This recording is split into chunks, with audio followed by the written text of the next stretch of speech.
All right, everybody, welcome back to the Learn Workplace Climate Action Ask Me Anything series. This week, we're focusing on products, partnerships, and procurement. So, we're zooming out from stakeholder engagement to look at all the different ways that companies actually show up in the world and the implications for climate change for that. And I'm really, really excited to have a dear friend of mine and a fellow organizer from Microsoft, Holly Alpine, as our expert this week. Holly has one of the most unique and I think inspiring journeys of employee workplace climate action of anyone I've ever met. And what we were able to do at Microsoft together is amazing. And the fact that Holly is still working on it outside of the company years later is something really, really special and unique. So, Holly, could you please go ahead and introduce yourself to everybody? Sure. Hey everyone, I'm Holly Alpine. As Drew mentioned, I spent about 10 years at Microsoft, weaseling my way further into more sustainability related roles. I was able to lead a couple of sustainability programs for the company in the data center space and community development, and also co-founded Microsoft's employee engagement group with Drew. That being said, I actually ended up leaving the company to found the Enabled Emissions campaign focused on how technology is being used to expand fossil fuel production. Yeah, so actually, we're going to go straight into that because that is what is so special and so unique about you and Will is that not only were you able to actually do a lot on the inside as employees, as many know, you and I co-founded that group that grew to 10,000 people. It got the company to do a lot of things that it wasn't going to do otherwise. But you're one of the few people who's actually run into the limits of what you can get a company to do. You sat in the room with high-powered executives. You negotiated with them for over 5 years, and ultimately they weren't willing to do the things that you were recommending, and so you left. And there aren't that many employees that ever get that far to actually run right into that limit. And then, even if they do decide this is so important to me that I'm going to quit my job, my cushy tech job, and keep working on it from the outside. So I just want to start with, can you tell us more about why you decided to leave, but also continue to press on this issue from a different angle? Because that is so unique. Sure. As you mentioned, we worked internally for many years with the senior leadership of Microsoft. It was very collaborative over years, and the leadership really agreed with most of our recommendations. I think the issue comes when you hit a company's bottom line and really their profit model. And so that's tricky. And I actually don't envy the leadership of these companies who may really care about sustainability, but at the end of the day, they're beholden to their shareholders and still have these short-term profit models. But so when we realized that we made some great change within the company, we were able to change the policy of one of sometimes the most valuable company in the world. Yet we realized that internal pressure alone was not going to be enough. I'm not saying that it doesn't work, but it wasn't enough by itself. And at that time, there was no outside group who was putting responsibility and accountability for these companies for the technology that they're creating and what is actually doing in the world. There's a lot of pressure for companies' operational emissions, so just kind of their own emissions as a company, but what they are enabling in the world has not really been accounted for, and there's not responsibility. So we decided to leave to be that external force. Awesome. And I realize now that we didn't provide any context on what enabled emissions is, or do you want to just say very Sure. quickly what this whole issue revolved around so that people can understand what you're talking about?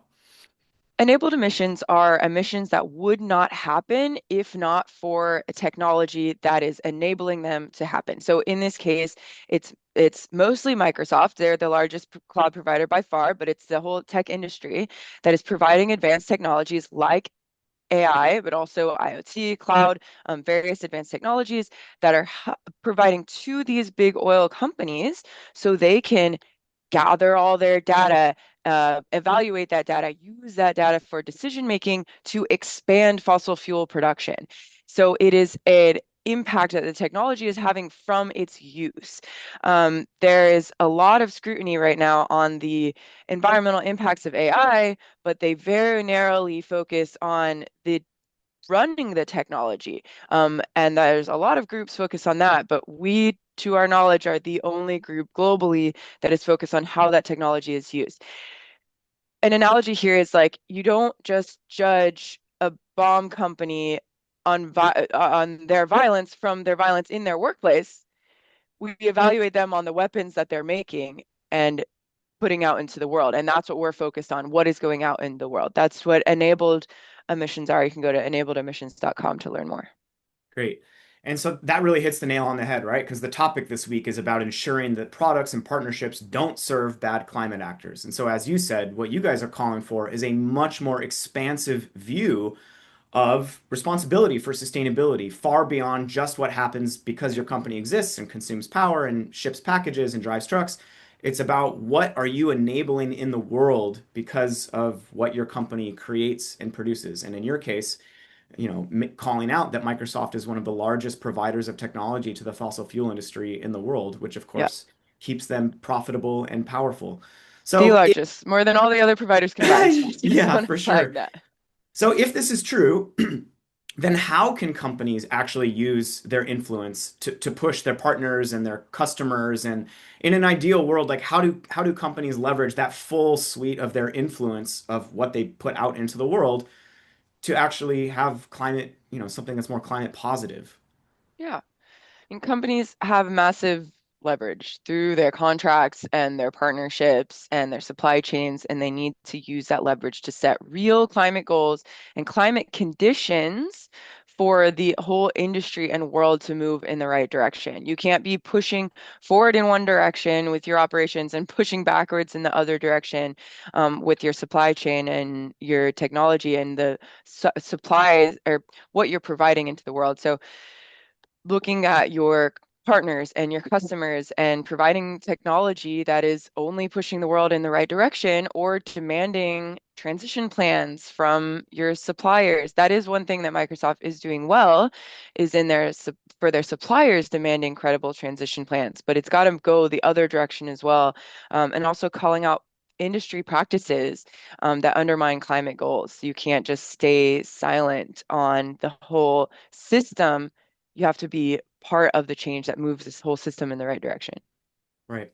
Which is one of our upcoming AMAs is all about the role of policy and how companies play into Mm, that. So stay tuned for that. Okay, so last question. You are 10 years into this journey. You're further along than most people who are going to be watching this. So one, what would you say to someone who's just at the beginning of this idea of like, oh, I can take climate action at work? Like go back in time, share some lessons, what advice would you give? And then as you close it out, how do those employees from the beginning start to take that much more expansive view of it's not just the power my company consumes or the data centers they build in our case, but it's what they put out into the world. What advice or reflections would you give to people who are just at the beginning of this journey from what you've learned? yeah, I would say start where you are. You don't need to. Our motto, uh, Drew and my motto with the sustainability community at Microsoft, um, well, it was make sustainability part of everybody's job. How you don't need to have a climate job, have climate in your title, sustainability in your job title to make change. We were two employees when I started at Microsoft, as I mentioned, I was not in sustainability, but that was where we had influence just by reaching out to the right people, showing that we cared, showing that we were willing to put in the work. So that was from starting Microsoft's first zero waste cafe to I actually started Microsoft's data center community environmental sustainability program. And that was through allyship with other employees. You can find others that care, you can work on things together, um, and you don't need to already be in that role to start. And don't let perfectionism stop you. I mean, you have a direct line to leaders at your company that folks outside the company do not. And really quickly, that was something we struggled with for a long time is it better to stay within the company and push from the inside where we had that direct line or to leave? Ultimately, we decided to leave, but for the reasons I mentioned earlier, because there wasn't already that external force. But it is a powerful position to be in, to be within that company. Yeah. And really just to put a period at the end, right? Like if you don't use that power, if you don't use that direct line to executives, if you don't use that influence that's inherent to you being inside that tent, then you're missing a really powerful opportunity to drive workplace climate action, right? Absolutely. And something that should be a motivating factor is that's where your paycheck is coming from. That's what really got us to is that we realized how much of our paychecks was coming from the fossil fuel industry, which was kind of our worst nightmare. And we're very motivated to change that. And like, you cannot have complicity. I mean, our world is on fire and we need to act. And yes, it's scary, but find folks that can do this with you. There are legal organizations that can help you, like psst.org. They are fantastic and can help in this space. There's a lot that you can do and need to do. So this is a call to action. Great. Well, thanks so much for your time, Holly. We'll see you in the channel. Thanks, Drew.